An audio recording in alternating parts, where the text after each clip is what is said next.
Y empiezo a compartir la pantalla, chicos. Filosofía. Ya, de igual manera para las personas nuevas, ¿no, chicos? Dentro de del curso de optativa 1 están algunas actividades que tienen que ir realizando. Me parece que Jorge ya les habilitó todas las tareas de ciudadanía. Déjenme ver. Sí, ya tienen pendiente, ¿no, chicos? Realizar las actividades de ciudadanía. Ya están activas. Ya las volvieron a activar. Sí, déjenme, les pongo vista de estudiantes. Sí, miren. Ya está activa las 4 pruebitas de ciudadanía. Liz, seguir la historia con el licenciado Jorge. Ajá, luego ya les he de decir que ya están activas, ahí preguntaránle, ¿no?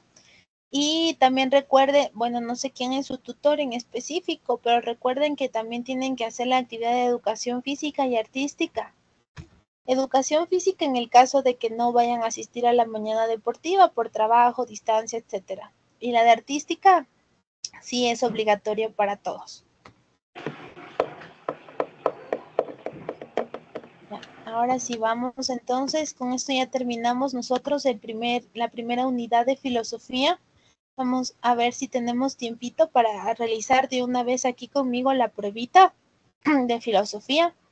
En el caso de que no alcancemos, no hay inconveniente, lo hacemos la próxima fin de semana, me parece que todos vamos a tener feriado. Y en el caso de que no, pues la siguiente semana hacemos aquí la pruebita de filosofía, ¿ya? Para que ustedes vean igual la temática, como hicimos de emprendimiento, para que ustedes vean cómo son las preguntas, cuánto tiempo tienen, etcétera. Sí, hacemos y aquí resolvemos las dudas como tal. Ok, una vez terminada ya la filosofía tradicional o la filosofía antigua, entramos nosotros en un nuevo periodo. Este nuevo periodo ya lo establecimos como el misticismo. ¿Por qué era misticismo? ¿Quién se acuerda? ¿Quién me puede decir por qué era misticismo?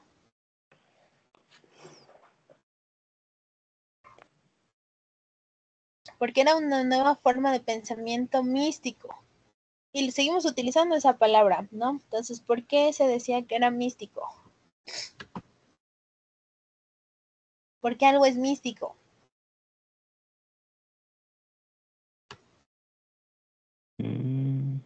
Porque adoran a dioses. Ya, Religiones.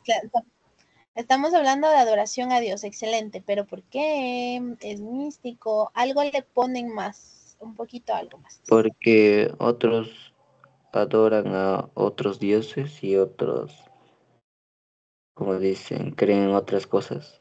¿Eso?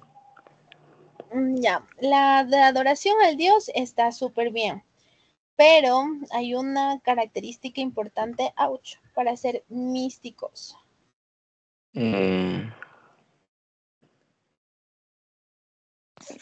en un solo Dios que era Jesús, algo así, ¿no era?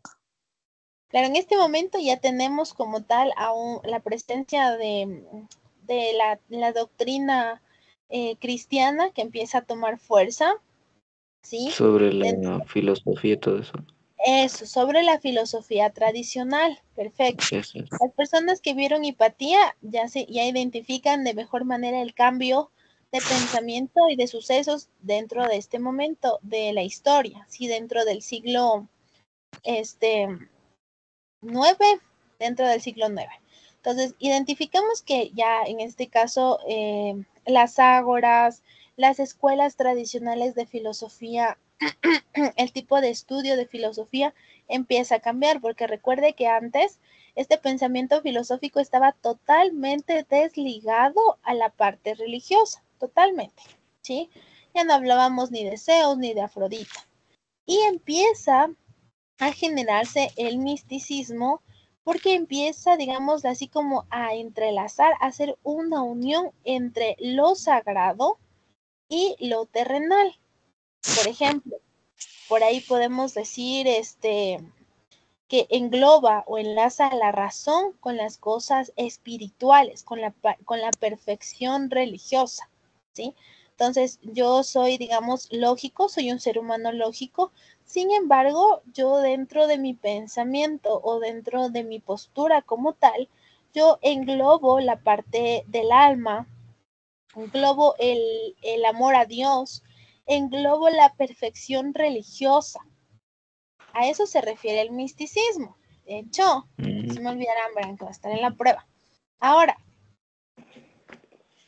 perdón, como la filosofía antigua cae precisamente por la expansión, por así decirlo, del cristianismo, los que vieron el Ágora pueden identificar de mejor manera cómo es que sucedió estos aspectos. Nacen los patristas, que eran los conocidos padres de la iglesia, los primeros en incentivar, los primeros en difundir, por así decirlo, el pensamiento y la palabra relacionada con el cristianismo, ¿sí? De igual manera, tenemos la presencia de la escolástica.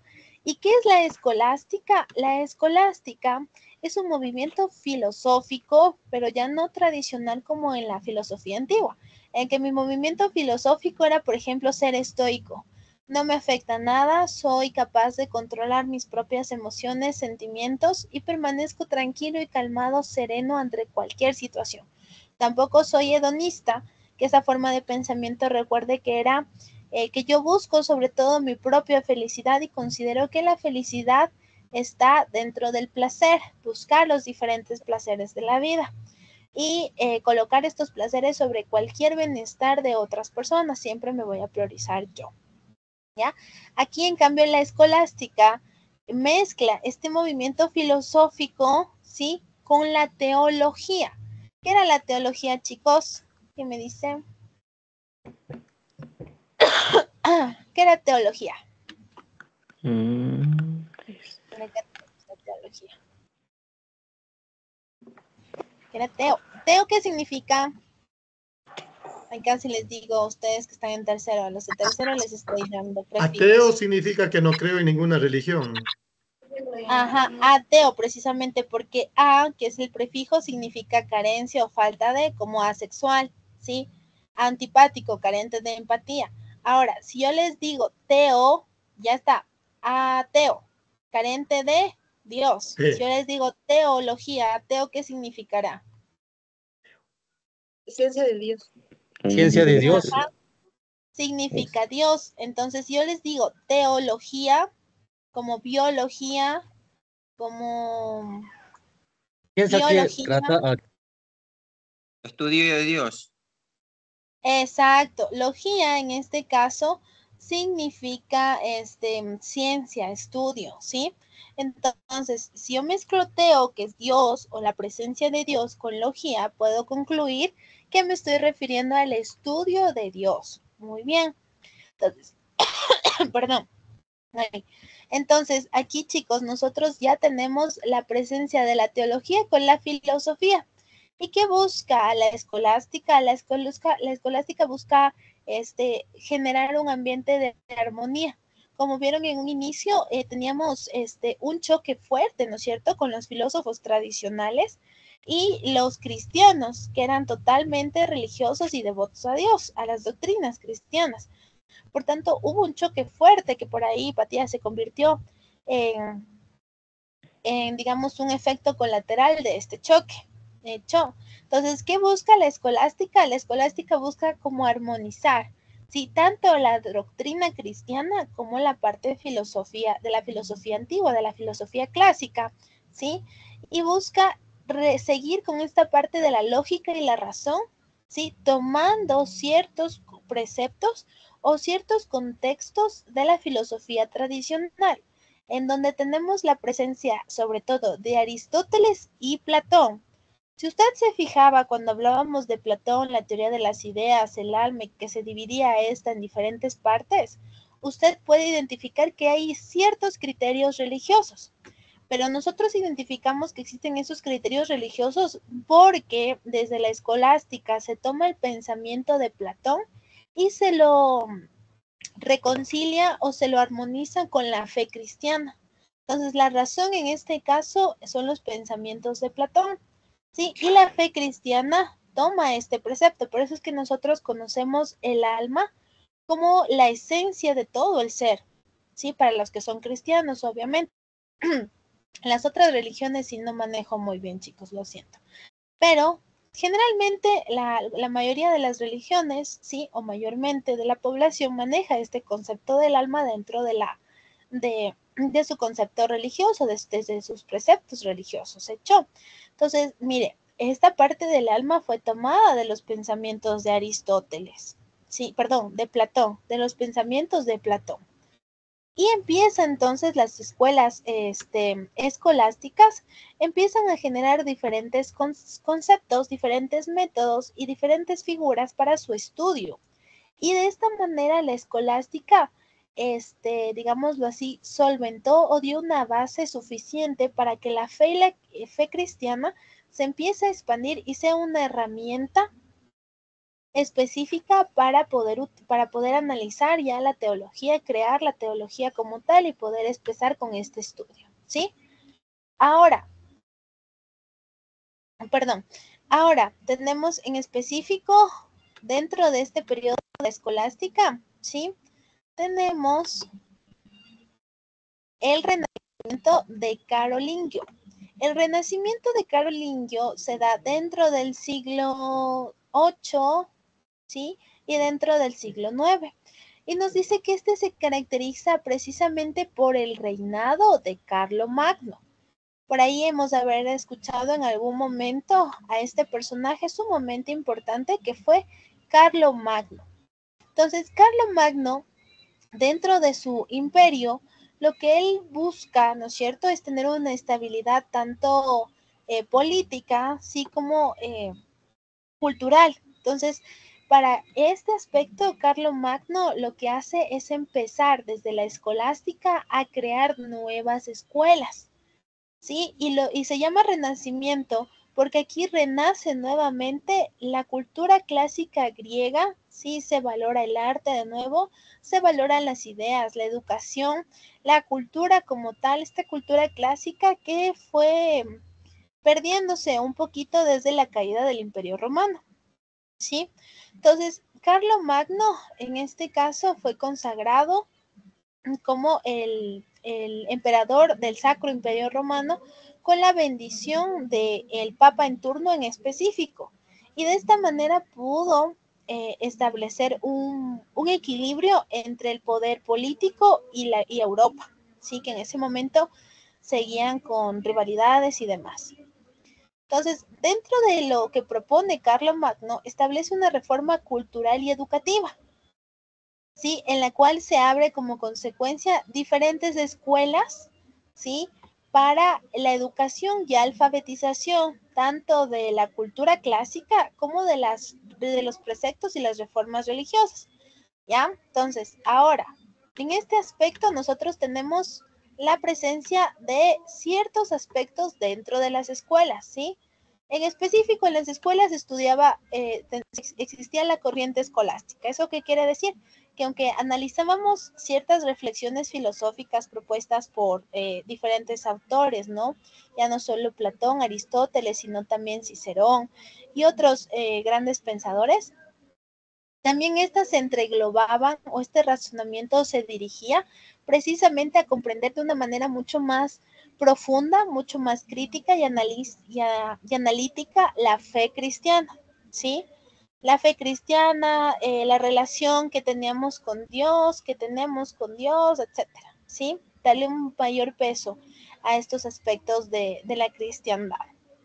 Entonces aquí nos dice, mire, ciencias de las escuelas, que fueron las escuelas que se abrió en ese momento por el reinado, ¿no?, de Carlomagno. Nos dice, la filosofía cristiana de la Edad Media se presentaba como ciencias en las escuelas. Desde el siglo XII en adelante se llamaban escolásticos a todo aquel que enseñara en las escuelas, especialmente de filosofía y teología, ¿sí? Entonces, mezclamos estos aspectos de filosofía y la teología y vamos estableciendo. De igual manera, chicos, o bueno, mejor dicho, estas escuelas lo que permitieron es crear una doctrina religiosa, de tal manera que en todos lados del mundo se maneja exactamente los mismos conceptos de la religión cristiana. y los ritos también, ¿no? Entonces, si usted se va a la iglesia de, no sé, debajito de su casa y del norte o del sur, en donde usted esté viviendo, se establecen los mismos ritos litúrgicos y religiosos. Ya a ello lo conocemos como la ortodoxia religiosa. Y también se establece dentro de estas escuelitas como tal el estudio de latín, que es la lengua litúrgica con la que se hace algunos ritos de celebración. Por ahí, si usted no es tan fan dentro de las películas de terror, sobre todo cuando hablamos de exorcismos y demás, se practica o se dice ciertas oraciones dentro del latín, ¿no? Que son parte de los ritos. Entonces se genera esta parte de la ortodoxia, le da más estabilidad. Recuerde que siempre que queremos infundir un tipo de pensamiento, el adoctrinamiento dentro de las escuelas es sumamente importante para que empiece a tomar vigor, empiece a tomar vida, ¿ya? Ahora, aquí tenemos específicamente, nos dice la reflexión teológica surgida de la escuela de la Edad Media desde Carlomagno hasta el Renacimiento con el fin de comprender la fe cristiana. Ahora sí, vamos entonces. ¿A quienes estudiaban en estas escuelas o qué lógica se aplicaba? Se aplicaba la lógica de Aristóteles y de Porfirio, ¿sí? Que en base a su lógica estos empezaban a entrelazarse con preceptos religiosos en específico, como Dios, su relación, su creación, etcétera, ¿no? Luego tenemos la autoridad y la razón. Aquí tenemos algo muy, muy importante, ¿sí? Que estamos hablando específicamente de las autoridades que están encargadas dentro de las escuelas, ¿sí? Tenemos los autoritas, que son específicamente textos bíblicos de la enseñanza y la doctrina de la iglesia. Y estos fueron escritos por los patricios al principio, por los padres de la iglesia, los fundadores como tal de la iglesia.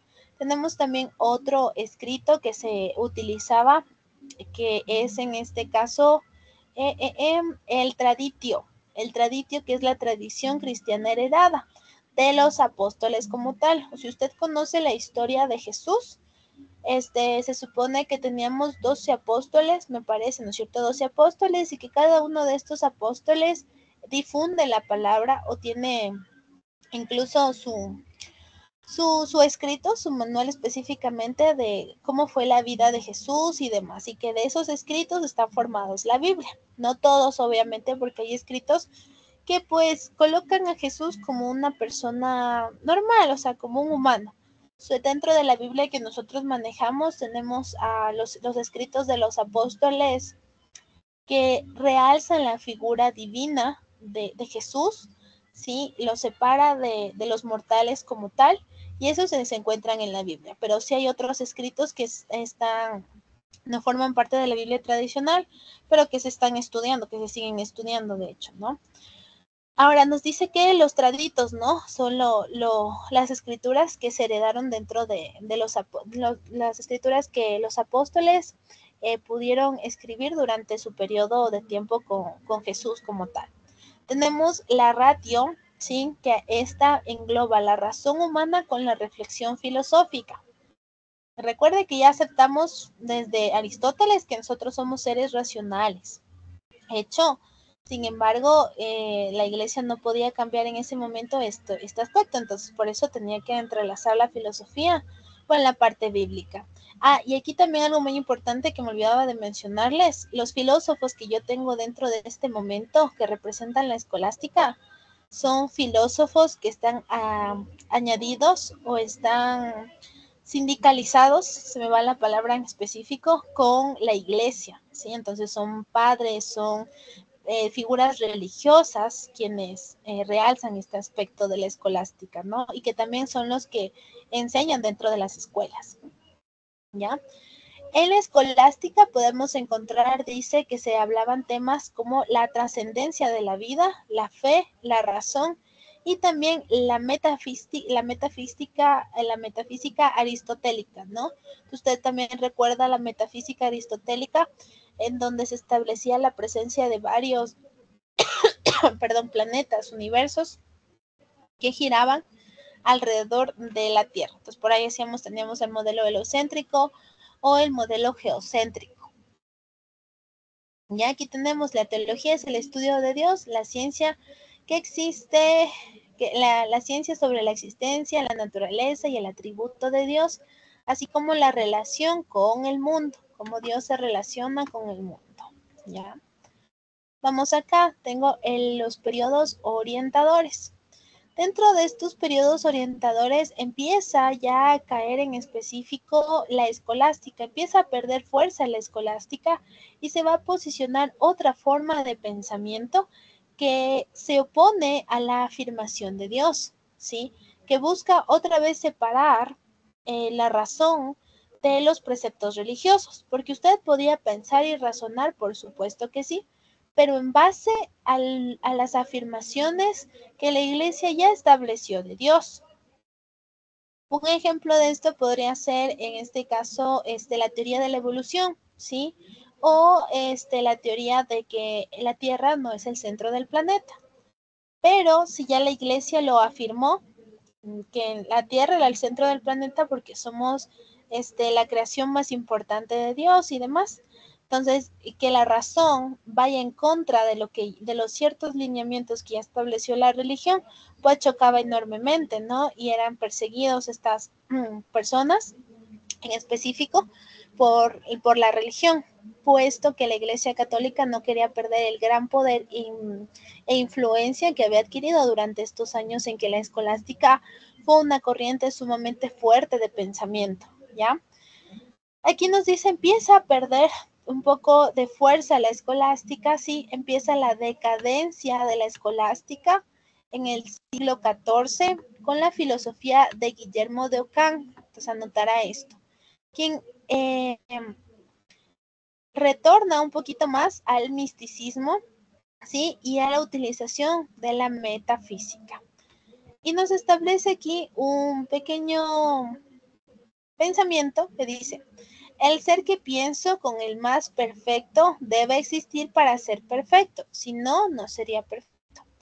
Entonces aquí nos establece, según Anelso, la idea de la existencia de Dios en un pensamiento que debe de existir la afirmación o la presencia de Dios en los pensamientos que tú tengas. Siempre relacionarlos a Dios con el pensamiento que tú tienes.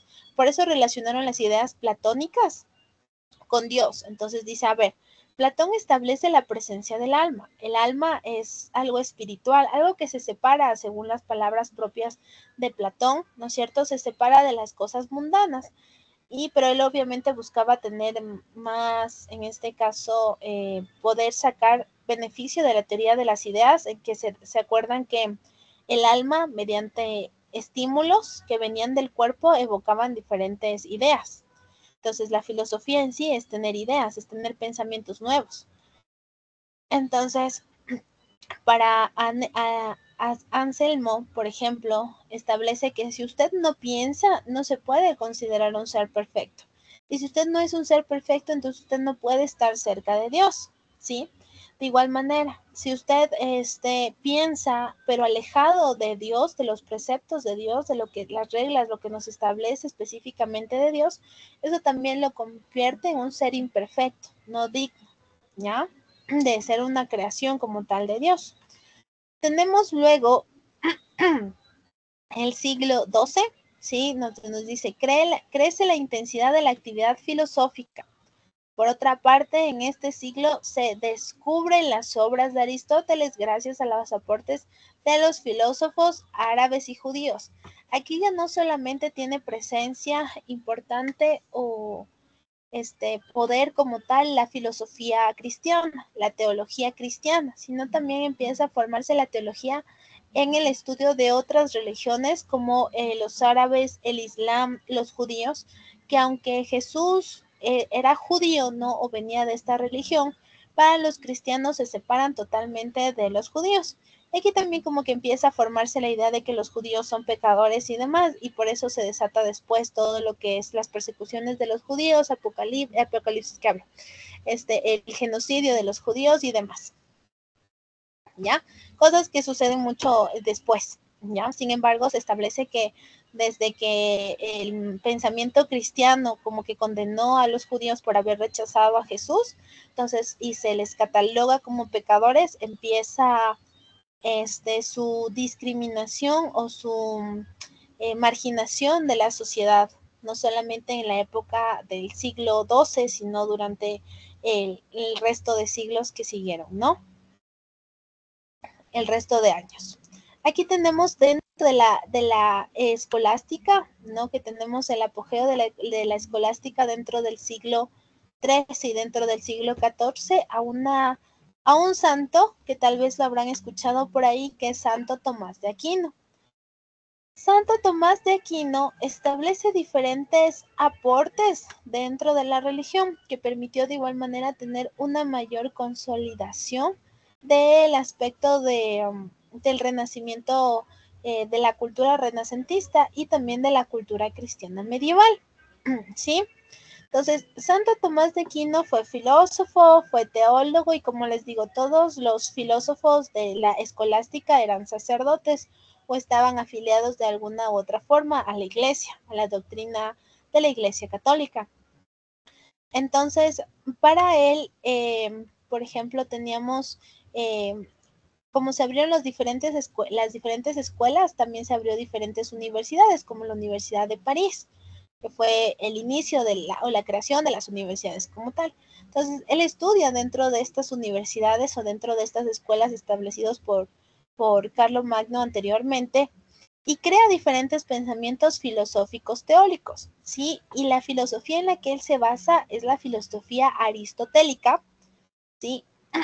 En el que, de igual manera, crea la Suma Teológica, que es una enciclopedia gigante de teología, en donde desglosa la existencia de Dios y cómo ésta se relaciona con la naturaleza humana, la ética cristiana, la fe cristiana, de los no cristianos también habla, todo ello que es una obra muy, muy importante dentro de los aspectos teológicos, ¿no? Del estudio de la teología. Ahora, Santo Tomás de Aquino, como es un santo, fue canonizado. Se conoce como el santo de los estudiantes, ¿sí? Entonces, él es santo de los estudiantes, de los que estudian ciencia, teología, política, etc. Entonces, aquí tenemos, miren, a Santo Tomás de Aquino, que asimiló, como les comentaba, la filosofía de Aristóteles y lo entrelazó con su fe. Escribió una una enciclopedia como tal, refiriéndose a todo el pensamiento relacionado con Dios, a cómo nos relacionamos con Dios, a la posición de los no cristianos con los cristianos y demás, ¿no? Escribió, por ejemplo, El Dios y el mundo. Para Tomás de Aquino, cada criatura es contingente, porque de ella se distingue la esencia de la existencia. También nos establece que la voluntad se inclina naturalmente al bien, de modo que cuando alguien actúa moralmente mal, lo hace porque quiere hacer el mal, sino porque le parece deseable y por ello bueno. Entonces, para Santo Tomás de Aquino, todos somos personas libres. Usted tiene libre albedrío como tal, y si usted hace algo mal, es porque así lo decidió, porque decidió, no sé, sucumbir a cualquier tentación, porque usted sabe distinguir perfectamente lo que está bien de lo que está mal. Y si, digámoslo así, cae o lo realiza por su voluntad, somos personas libres, pero estamos cayendo, por así decirlo, en pecado como tal. ¿Ya? Hasta ahí, chicos, dudas, inquietudes. Perdón, todavía estoy con tos. Esperemos que la otra semana, por feriado, ya me sane. Hasta ahí, chicos, hemos terminado entonces la primera unidad de filosofía. Eso quiere decir que se las activa, ya les voy a activar automáticamente la pruebita. En esta pruebita de filosofía, ¿sí? ¿Usted qué va a hacer? Mucho ojo aquí. Usted, si quiere, ya puede rendir la prueba. No tengo inconveniente. Y si gusta, la rendimos déjeme ver cuándo cae, es domingo, el 10 de noviembre. La rendimos. Todos aquí juntos. Pero ya les voy a habilitar, si usted desea ya puede rendir solito. Si no, nos espera y hacemos todos aquí en grupo la pruebita. Eso depende netamente de usted. ¿Qué tiene que revisar? Por favor, revisen específico lo que yo les comentaba de la teoría de Platón. Revise los diferentes dioses, qué es el mito, qué es la razón, qué es el logos, ¿sí? La democracia también, hablábamos de por ahí de la democracia, de qué raíces venían. Ese también se encuentra dentro de la pruebita, ¿ya? Y investigue quién es Prometeo, en el caso de que no haya hecho dentro del mito. ¿Ya? Listo. Hasta ahí, ¿dudas, inquietudes, chicos? No, listen. Todo claro. Ya, perfecto. Licenciada, Vale. buenas tardes. Queríamos saber si estamos con algunos deberes atrasados o cómo estamos con las notas. ¿Podríamos indicarnos en De filosofía, por filosofía. favor? Ya verán, en emprendimiento ya vimos quién, perdón, está atrasado. Generalmente en partida doble les falta. En filosofía, ahorita les acabo de habilitar la primera pruebita. Entonces, no están atrasados en filosofía, ¿sí? En las notas de acá de mi hojita de filosofía, a ver, ya no tenemos tiempo, me parece. A ver, 5 segundos me voy a robar, ¿ya? En mis notitas de acá de filosofía, sí tengo en este caso a la mayoría registrados que me han enviado la actividad, ¿sí? Entonces, lo mismo, ¿no? En este caso, si usted me envió la actividad, ya puede estar tranquilo de rendir la primera prueba y la segunda prueba, porque aquí tiene sus notas complementarias de esa prueba. ¿Ya? Entonces, hasta ahorita no están atrasados conmigo. Y ya hablamos la siguiente clase. ¿Pueden dar la prueba? Sí, solitos no hay problema. O si quieren, se esperan y damos aquí todos en grupo. Si no puede conectarse por luz el 10, no se preocupe, revisa la clase y puede dar la pruebita después de haber revisado la clase. ¿Listo? Chao, chicos, les dejo con su otra profe. Nos vemos, que pasen bonito. Adiós. Feliz